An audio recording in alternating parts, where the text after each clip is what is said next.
And so a turning point, I believe, was when Shawn Mendes kind of tweeted about you. So what was your first reaction to that? So Shawn tweeted when I was in New York and I was trying to get a record deal, and he just tweeted out something like, he was a big fan of my YouTube channel and found my videos very inspirational, and I just thought that was a really nice shout out, and I thought that was it. I appreciated that. I knew of him, and after that, he DM'd me, he private messaged me and wanted to meet up and kind of hang out. And I'm thinking, well, that's lovely, but I'm like English and he's Canadian, like we're probably never going to get a chance to do this. But he was in New York at the same time, so I met with Shawn and played some songs for him and the label that he was at, and then I ended up signing with the same label. Do you remember that initial meeting, what you talked about?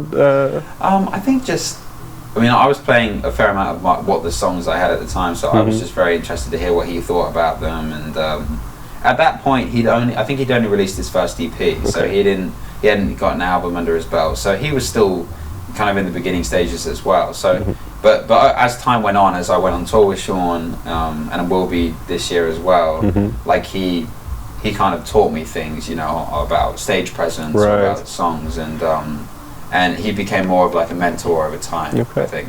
And obviously, being on tour with him, huge crowds. So what is it like going within a couple of years, going from smaller venues to having these huge? It's just a completely different experience. I actually, the arenas or the big venues, you're kind of performing to a sea of people. Right. But then when you're performing to 200, 300 people, like a Eurosonic or like a smaller festival, it's a lot more scary actually. It's scarier to do the smaller ones than it is to do the bigger ones, because you can see individual reactions to the music and it feels a lot more personal. So when you get to the bigger ones, there's a whole other challenge of keeping the intimate feeling of a small show, but even though there's thousands of people in the room. So that was actually quite a fun challenge for me to figure out how to do that. And that's why I'm really excited about the tour coming up with Shawn, is because I learned a lot being on tour with him last time, and this time there's things that I can do which I know will get the crowd involved faster and just make them have a better time, And before the interview started, you mentioned that playing at the band with Eurosonic. So is that something you're going to do? I'm not going to do the band with Shawn, but because I think being when you're a support act on a tour, it's important to have a lot of people are hearing you for the first time. So I think being just one person by themselves, it means they have more of a connection with you. With a band, I love playing with a band, and eventually I want to play with a band all the time. That is kind of the way I see my set and my music going. But with a band, yes, there's more dynamic. Yes, there's more kind of freedom for me, because I'm not worrying about pressing record and looping things and all that. But it's hard to keep the intimacy of a one-man performance. So, but yes, eventually I would love to play with a band. So that's interesting, because with a track like X, one of your latest, so do you already, when you write that song, do you have that full band thing in your mind? Sometimes you can hear the different parts of a song. Sometimes if I write something on guitar, I'm like, I can hear this piano part in my head, and then you record it. But with X, when I wrote it, it was kind of piano ballad. It didn't have a drum beat, it didn't have the guitar kind of swells and stuff. It was just me and piano, and was quite a slow song. And then with the guy I wrote it with, we kind of figured out a way to put a beat in there, which we brought it to life in a different way. And I liked that, because I wanted a song that had a bit more like grit to it than the piano ballad version. So with X, no, it wasn't like I had it all planned out. And do you remember the mood you were in when you wrote X? Or was it in essence where kind of the mindset or the lyrics come from? The X was usually when I go into a writing session, I have like concepts. So in my phone, my notes, I have like lines of kind of just ideas. And When You Love Someone was very much like that. When You Love Someone, the last idea of like 15 ideas I had was parents explaining to child they're getting divorced. Like, and thankfully I picked that one that day. But this time I didn't really have a concept going in. Me and the writer of X, we kind of we're just going with the flow a little bit, and then suddenly I remember just coming up with what if you just like, it was so simple and it almost seemed like a bit silly. I was like, oh, what if it's you just become an X, like that's it. And it grew on us over time. And, you know, we threw in kind of a repetition that made it a little hooky, and so that's it. It was a more an ordinary way of writing for me. And well, obviously, well, you released your EP last year, so now a couple of songs. Are you gearing up towards an album now? Definitely. I'm planning to release an album this year, kind of in the summertime.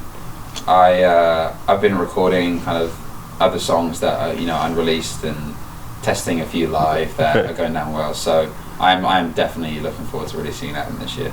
And I suppose you can't say too much about it, but what have you noticed about the new songs, so to say? I think with the EP, there was different kind of corners of my music. There was the When You Love Someone acoustic singer-songwriter. There was a song called Naked, which is kind of a bluesy electric guitar song. There's a different, which is a pop piano song. And it left a lot, I mean, there's lots of corners there, and it left a lot of space in the middle. So for me, the album is kind of going to fill in the middle so people completely understand who I am. So, you know, there's some singer-songwriter, there's some more kind of soulful electric guitar stuff. There's a lot of different things, but in the end, people, I think, will fully understand who I am or what I'm trying to do. Yeah, is it important to show this diversity?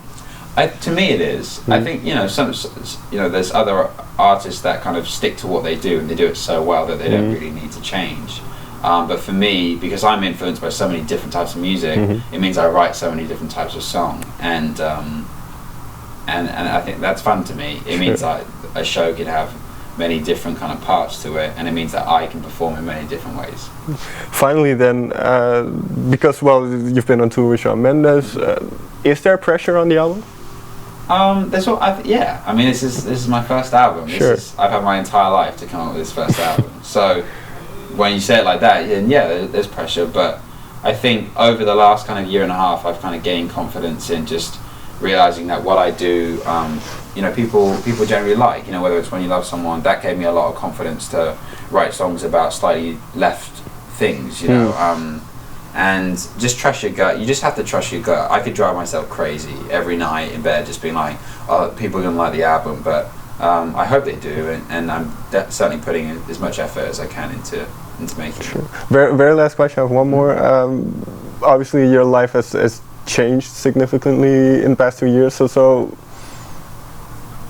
how have you experienced it? Has it been very hectic? And it's been a change, as you say, just a big readjustment to traveling a lot. I think that's the biggest thing. Traveling and being away from family, trying to still balance that is one of the toughest things.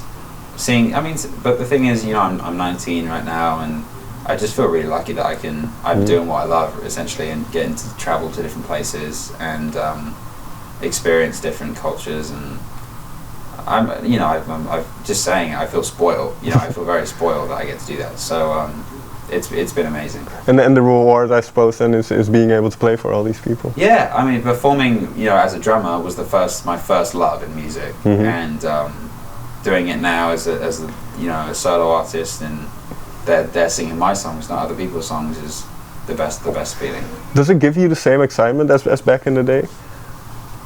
It gives me a different type of excitement. I think, you know, being a drummer as well, you know, I was at the back of the stage. I was kind of, no, the eyes weren't on me. They maybe were because I was a kid, but not because, you know, I was the drummer. You know, for me, being the front man is a completely different feel, but they both carry like luxuries of their own. Sure. You know?